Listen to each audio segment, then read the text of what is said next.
Hello, class, and welcome to the Big Comfy Chair. I hope you enjoyed this week. Let's start off with a question. Why did the cat cross the road? Who knows why a cat does anything, honestly. Today we're going to be taking a look at brain and behavior, and I want to tell you a little story about a fellow by the name of Clive Wearing. Clive Wearing was born in 1938 and was a British musicologist. He was also a famous conductor and a tenor and a keyboardist. And he was a very accomplished musician who sang for Westminster Cathedral. He was a tenor lay clerk. He worked at Covent Garden. And he also founded the Europa Singers of London. He was an expert in 17th, 18th, and 20th century choir music. And in 1985, when Wearing was at the height of his career and he was working for BBC Radio, he contracted herpes.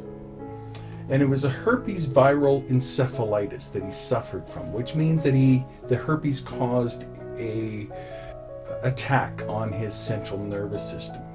And the result of the brain inflammation caused damage to an area of his brain called the hippocampus. And that is a seahorse-shaped area in the central part of the brain that helps to process memory.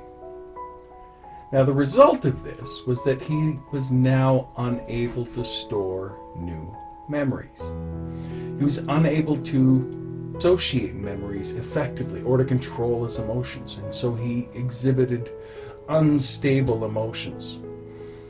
And it's an area of the brain that transfers memories from short-term through to long-term memory, and so he's unable to form lasting memories. He's able to live in 7 to 30-second moments, and so every half a minute, it's like he's waking up. It's like he's starting again for the first time, and that he's been in a coma for decades.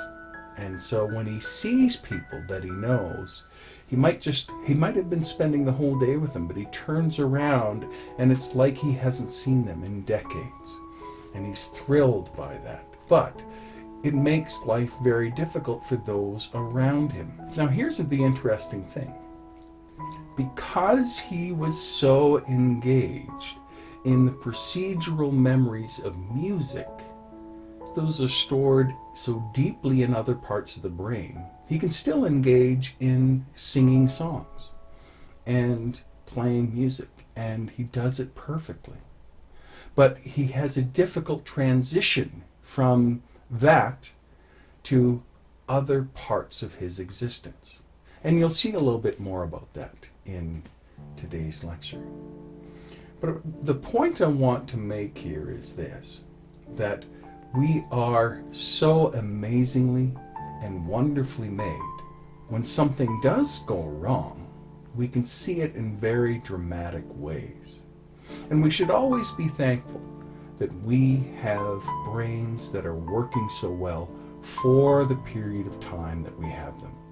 Because there may come a time when we too struggle with the health of our brain. And I hope you remember that for this week. You take care. Bye-bye.